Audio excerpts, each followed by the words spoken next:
प्यारे छात्र छात्राओं, पुनः एक बार एक और हिंदी का व्याकरण का वीडियो लेकर आपके सम्मुख उपस्थित हुए हैं। और इस बार उस पर्टिकुलर वीडियो का नाम रहेगा, आज हम पढ़ने जाएंगे संज्ञा और संज्ञा के प्रकार, मतलब संज्ञा के भेद के बारे में कुछ जानकारी हासिल करते हैं। हमने पिछले वीडियो में देखा कि शब्द जो होते हैं प्रयोग के आधार पर शब्द दो प्रकार के होते हैं, जिनमें विकार निर्माण होता मतलब परिवर्तन निर्माण होता, उन्हें विकारी शब्द कहते हैं अथवा सव्यव कहते हैं। और जिनमें परिवर्तन नहीं होता उन्हें अविकारी कहा जाता है या तो अव्यव कहा जाता है।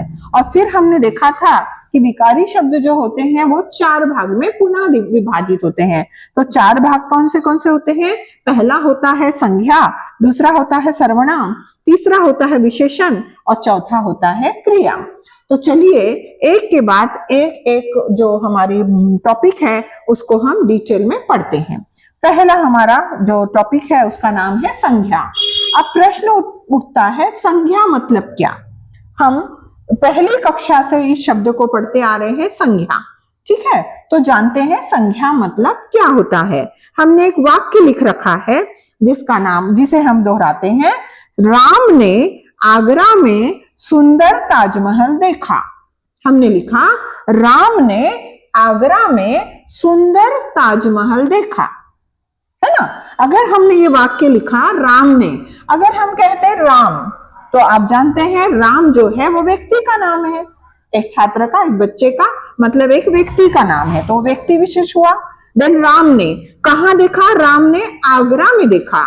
अब आगरा जो है वो सभी जानते हैं यह एक स्थान का नाम है, तो राम जो था वो व्यक्ति विशेष हुआ और आगरा जो है वो स्थान विशेष हुआ। देन उसके बाद राम ने आगरा में क्या देखा? सुंदर। सुंदर मतलब यह गुण हुआ, विशेषता हुई। किस चीज की विशेषता हुई? ताजमहल की विशेषता हुई। ताजमहल बहुत सुंदर है तो वह उसका गुण हुआ, उसकी विशेषता हुई। और फिर चौथा शब्द क्या आया? ताजमहल देखा। क्या देखा? ताजमहल देखा। तो राम ने आगरा, यह स्थान हुआ, स्थान था आगरा जहां पर क्या स्थित है? ताजमहल। तो ताजमहल जो है वो एक वस्तु का नाम है और सुंदर जो है वो क्या है? एक गुण का नाम है। पूरा वाक्य क्या बना? राम ने आगरा में सुंदर ताजमहल देखा। राम मतलब व्यक्ति विशेष, आगरा मतलब स्थान विशेष, सुंदर मतलब गुण विशेष, भाव प्रकट हो रहा है, और ताजमहल मतलब कौन सी चीज है? वस्तु है। मतलब यहाँ कौन सी चार चीजें आई हैं? चार चीजें आई है, व्यक्ति, स्थान, वस्तु तथा भाव। व्यक्ति कौन? राम। देन स्थान कौन सा? आगरा। वस्तु कौन सी? ताजमहल। गुण, भाव कौन सा? गुण कौन सा? सुंदर, सुंदरता का भाव। और इसीलिए कहते हैं संज्ञा किस चीज को कहते हैं? संज्ञा उसे कहते हैं जहां पर व्यक्ति, स्थान, वस्तु तथा भाव के नाम पता चलते हैं, उन्हें हम संज्ञा कहते हैं। तो जो भी ऐसी वस्तु चीजें हैं जो व्यक्ति, वस्तु, स्थान तथा भाव को प्रकट करती हैं, उन शब्दों को हम कौन से शब्द कहते हैं? संज्ञा शब्द कहते हैं। समझ आया? संज्ञा किसे कहते हैं? संज्ञा शब्द वो होते हैं जहां व्यक्ति विशेष के बारे में पता चलता है, स्थान विशेष के बारे में, वस्तु विशेष के बारे में तथा गुण के बारे में, भाव के बारे में हमें ज्ञात होता है, उसे हम संज्ञा कहते हैं। अब दूसरे एक बात आती है कि संज्ञा अगर व्यक्ति, स्थान, वस्तु तथा भाव को कहते हैं तो अब इनके भेद कितने होते हैं, इनके प्रकार कितने होते हैं? तो ये जो संज्ञा होती है, ये संज्ञा शब्द 5 भागों में विभाजित होते हैं। 5 भाग कौन कौन से हैं? अब यहाँ पर भी थोड़ा सा एक विसंगति है, विसंगति कह लीजिए। कुछ किताबों में यह 5 प्रकार के होते हैं, कुछ किताबों में यह 3 प्रकार के होते हैं। पहले हम 5 प्रकार समझते हैं, फिर 3 प्रकार कैसे होते हैं, फिर वो पुनः 2 प्रकारों में कैसे बढ़ते हैं वो हम आपको समझाते हैं। तो 5 प्रकार कौन से होते हैं? पहला प्रकार होता है व्यक्तिवाचक संज्ञा, ओके। दूसरा प्रकार होता है जातिवाचक संज्ञा। तीसरा प्रकार होता है द्रव्यवाचक संज्ञा। चौथा प्रकार होता है समूहवाचक संज्ञा और 5वां प्रकार होता है भाववाचक संज्ञा। पुनः एक बार दोहराएंगे, व्यक्तिवाचक संज्ञा, जातिवाचक संज्ञा, द्रव्यवाचक संज्ञा, समूहवाचक संज्ञा तथा भाववाचक संज्ञा। ठीक है, ये होते हैं 5 प्रकार। कुछ सिलेबस में इन्हें 3 प्रकार में ऐसा दिखाया जाता है। पहला प्रकार होता है व्यक्तिवाचक संज्ञा, दूसरा प्रकार होता है जातिवाचक संज्ञा, तीसरा प्रकार होता है भाववाचक संज्ञा। और जातिवाचक संज्ञा पुनः 2 भाग में विभाजित होती है। पहला प्रकार हो जाता है द्रव्यवाचक संज्ञा और दूसरा प्रकार हो जाता है समूहवाचक संज्ञा।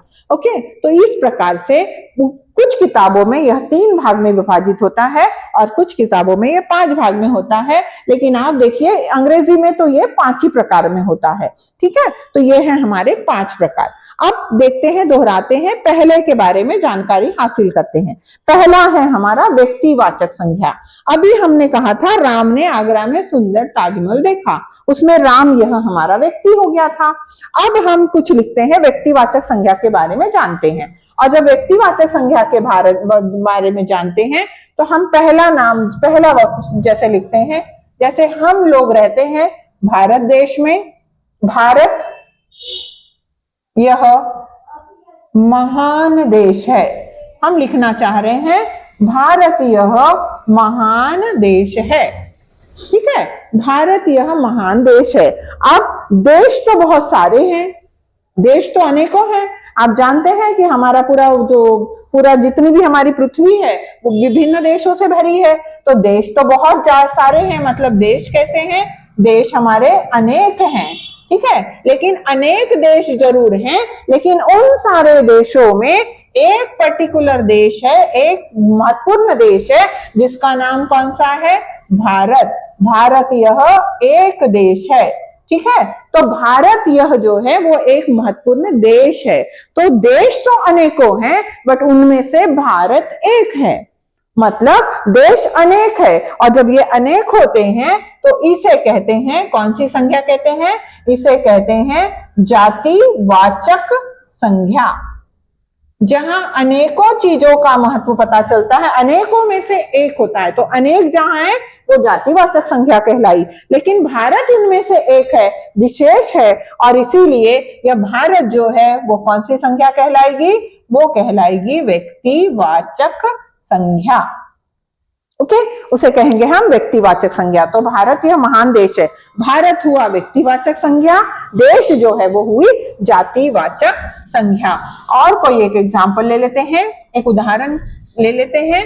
अगर हम कहें अभी जैसे महाकुंभ चल रहा है, तो चलिए उसी का उदाहरण ले लेते हैं।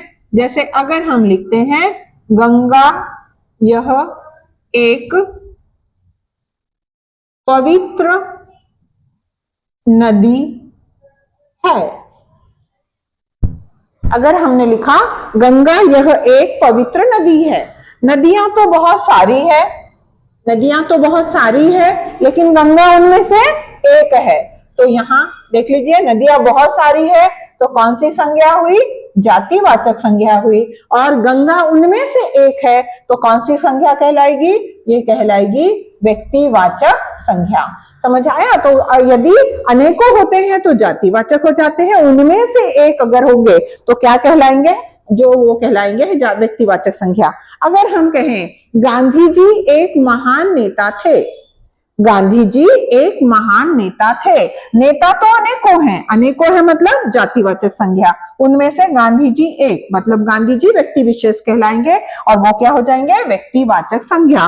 तो इस प्रकार से जिन संज्ञाओं में व्यक्ति की जो व्यक्ति होते हैं उनकी विशेष जानकारी प्रदान की जाती है, उस संज्ञा को कहते हैं व्यक्तिवाचक संज्ञा। और जिस पर्टिकुलर संज्ञा में अनेकों चीजों की जानकारी प्रदान की जाती है उन्हें कहते हैं जातिवाचक संज्ञा। तो इस प्रकार से ये 2 प्रकार हम देख चुके हैं, व्यक्तिवाचक संज्ञा तथा जातिवाचक संज्ञा। अब बाकी के अगले जो है द्रव्यवाचक, समूहवाचक, भाववाचक, वो हम अगले वीडियो में बाद में पूर्ण करेंगे। बट पुनः एक बार इसे पुनरावृत्ति कर देते हैं, दोहराते हैं। शब्द 2 प्रकार के होते हैं, विकारी शब्द तथा अविकारी शब्द।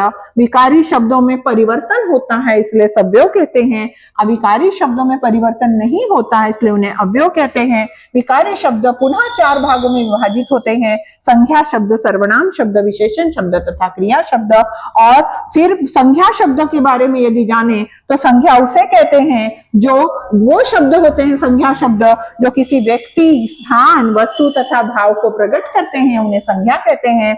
संज्ञा 5 भागों में विभाजित होती हैं: व्यक्तिवाचक संज्ञा, जातिवाचक संज्ञा, द्रव्यवाचक संज्ञा, समूहवाचक संज्ञा तथा भाववाचक संज्ञा। और व्यक्तिवाचक संज्ञा यदि हम देखें तो विशेष होता है, जैसे गंगा यह एक पवित्र नदी है, तो नदी अनेक है, मतलब जातिवाचक संज्ञा, और गंगा यह है व्यक्तिवाचक संज्ञा। गांधी जी एक महान नेता थे।